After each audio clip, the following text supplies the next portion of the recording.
আসসালামু আলাইকুম রহমতুল্লাহ। সুপ্রিয় দর্শক মণ্ডলী, আরও একটি আগুন ঝরা ভলিউম 64 নম্বর ভলিউম শেষ হওয়ার সাথে সাথেই 65 নম্বর ভলিউমের প্রথম ট্রেলারটি রিলিজ হয়েছে। দর্শক, প্রথম ট্রেলারের পুরো বিষয়টি নিয়ে আজকের ভিডিওতে আলোচনা করব যে প্রথম ট্রেলার অনুযায়ী কী হতে যাচ্ছে মেহমেদ ফাতিল আর সুলতানি সিরিজের 65 নম্বর ফিল্মে।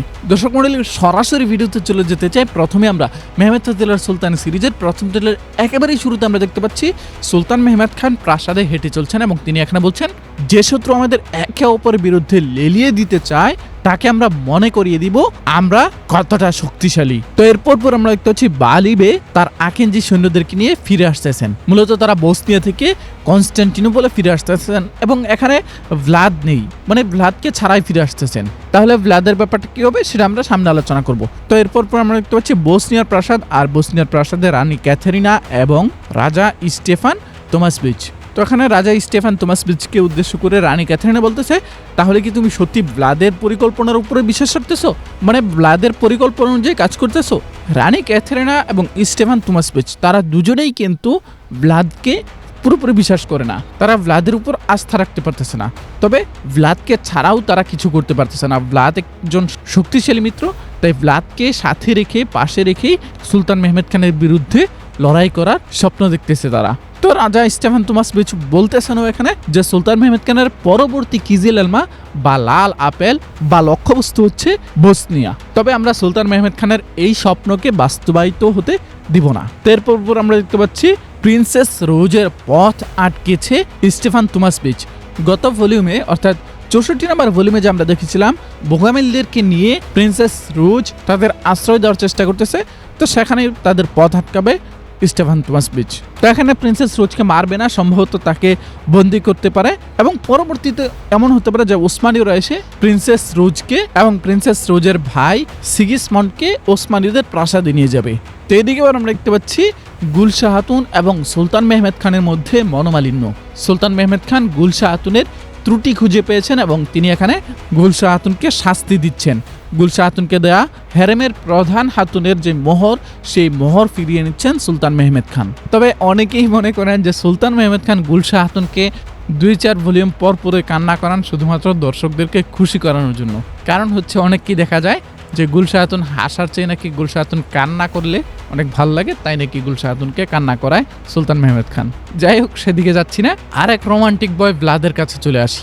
আমরা দেখতে পাচ্ছি ভ্লাদ তেপেস ইরেনাকে ধরেছে এবং ইরেনাকে স্পষ্ট বলছে যে তুমি বিশ্বাসঘাতকতা করেছ।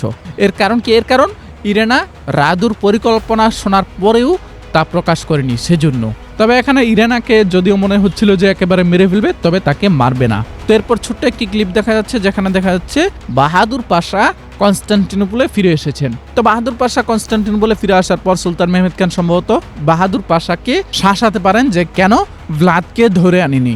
এখানে দেখতেও পাচ্ছি সুলতান মেহমেদ খান স্পষ্ট বলছেন যে একবার বিশ্বাসঘাতকতা করে সে বারবার বিশ্বাসঘাতকতা করে, আর ভ্লাদ আমাদের বন্ধু নয়, সে আমাদের প্রাণঘাতী শত্রু। তো সুলতান মেহমেদ খানের নির্দেশ পেয়ে আবারও বাহাদুর পাশা ওয়ালাসিয়ে যাবেন ভ্লাদকে ধরে আনার জন্য। তো আমরা দেখতেও পাচ্ছি রাদুর প্রাসাদে গিয়েছেন বাহাদুর পাশা এবং বলতেছে তোমার বড় ভাই ভ্লাদ কোথায়, মানে বাহাদুর পাশা আবারও ওয়ালাসিয়ে গিয়েছেন। এই বিষয়গুলো টাইম মেনটেন করার বিষয়গুলো আমি মনে করি যে খুবই জরুরি, আর নয়তো বেশ কিছু বিষয় অস্বাভাবিক বা কেমন যেন অবাস্তবিক মনে হচ্ছে।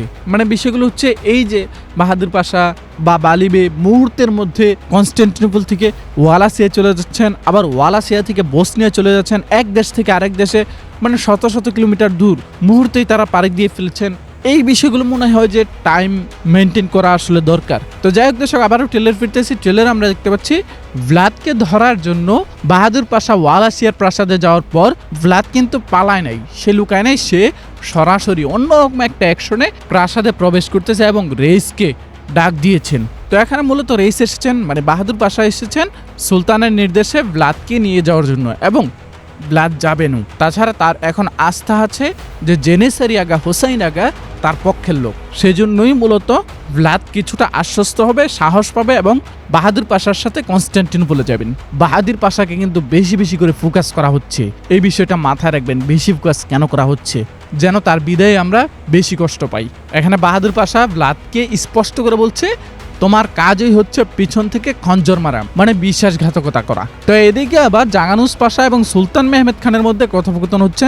এখানে জাগানুস পাশা অসন্তুষ্ট, কারণ এখনও শাহাবুদ্দিন পাশার মৃত্যুর প্রতিশোধ নেওয়া হয় নাই। জাগানুস পাশাকে সুলতান মেহমেদ খান বলতেছেন ধৈর্য ধরার জন্য।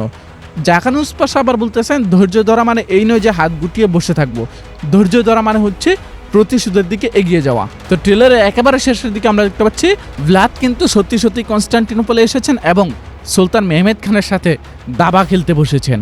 ভ্লাদের এই সিন দেখার পর ভ্লাদের পরবর্তী স্ক্রিপ্ট কোন দিক থেকে কোন দিকে যাবে কিছুই কিন্তু আন্দাজ করা যাচ্ছে না, মানে পুরাই এলোমেলো করে দিয়েছে ঘটনা। এমনকি এটাও প্রশ্ন উঠতেছে যে ভ্লাদ কি আবারও সুলতান মেহমেদ খানের আস্থা ফিরে পাবে কিনা। যাই হোক দর্শক, আজকের ভিডিওটি এ পর্যন্ত রাখছি। দেখা হচ্ছে আমাদের পরবর্তী ভিডিওতে, সে পর্যন্ত আমাদের সাথেই থাকবেন।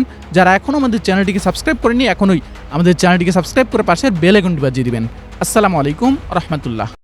বিশ্বস্ততার আরেক নাম JM telecom. Earbuds, Bluetooth, smart watch, headphone সহ আরো অসংখ্য মোবাইল গ্যাজেট পাবেন আমাদের এখানে। আমাদের ফেসবুক পেজ অথবা স্ক্রিন দেওয়া হোয়াটসঅ্যাপ নাম্বারে যোগাযোগ করে কোনো প্রকার অগ্রিম পেমেন্ট করা ছাড়াই সারা বাংলাদেশের যে কোনো প্রান্ত থেকে একদম ঘরে বসেই আমাদের পণ্যগুলো কিনতে পারবেন। বিশ্বস্ততার আরেক নাম জেএম টেলিকম।